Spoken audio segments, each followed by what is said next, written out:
Pemirsa, terima kasih Anda masih terus menyaksikan NTV Prime. Ini adalah segmen terakhir dalam perbincangan kita kali ini. Saya kembali lagi ke Mas Tauhid untuk mungkin pertanyaan terakhir ini, Mas Tauhid.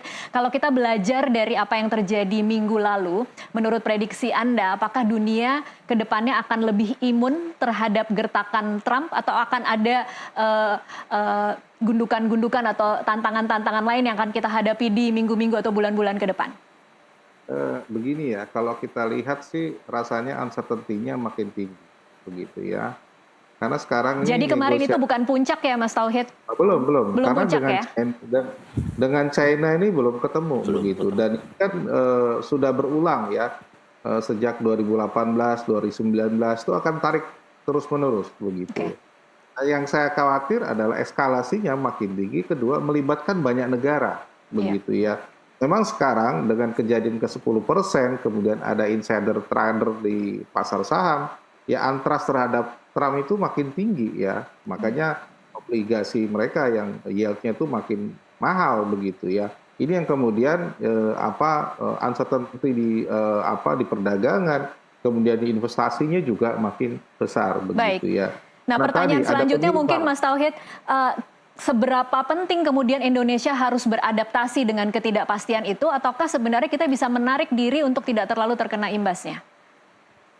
Yang pertama penting untuk kita memahami uncertainty sumbernya dari mana, plus karakteristiknya begitu ya. Oke. Bagi kita ketika negosiasi, maka kita harus punya siapkan plan A, plan B sampai berapa plan begitu. Oke. Ketika katakanlah besok nggak berhasil, kita udah tahu nanti kalau Trump akan menolak misalnya, kita harus punya plan B-nya akan seperti apa begitu ya.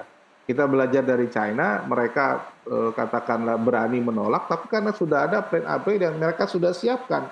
Kenapa? Mereka sudah membaca ketika Trump terpilih sebagai presiden, ya arah ke perang tarif makin tinggi sudah mereka persiapkan. Nah, masalahnya kita kan nggak membaca situasi ini terjadi pada kita begitu.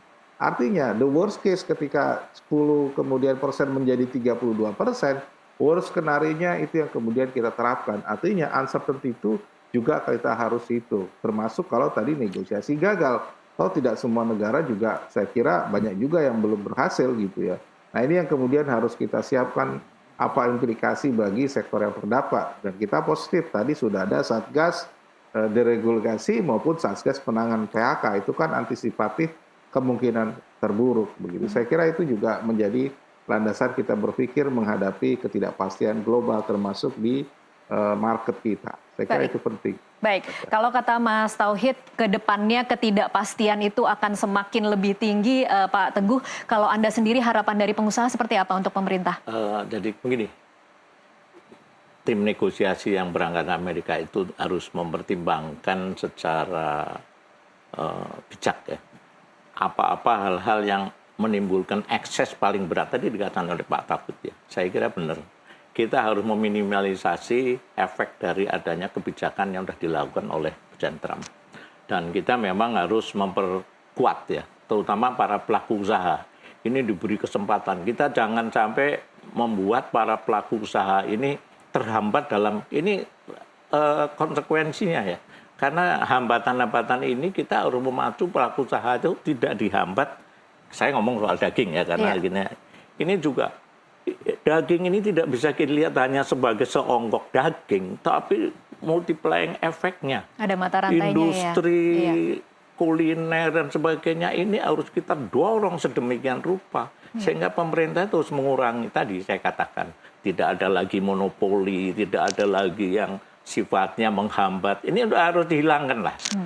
Ini ada kecurigaan adanya pemburu rente segala macam. Pemerintah tegas saja, nggak bisa lagi. Kita ini sudah masuk pada alam pasar ya, ini ekonomi pasar ya, dan ini yang harus kita laksanakan. Jadi memang tadi Pak Tauhid juga mengatakan kita harus menyiapkan juga opsi-opsi yang lain ya, selain daripada yang kita sudah bawa ke Amerika Serikat untuk negosiasi. Tetapi tadi di dalam negeri sendiri itu harus sudah disiapkan opsi-opsi untuk menggerakkan perekonomian supaya PHK ini bisa kita tekan, karena PHK ini dampak sosialnya luar biasa. Oke. Saya kira itu aja. Oke, baik. Terima kasih Pak Teguh dan juga terima kasih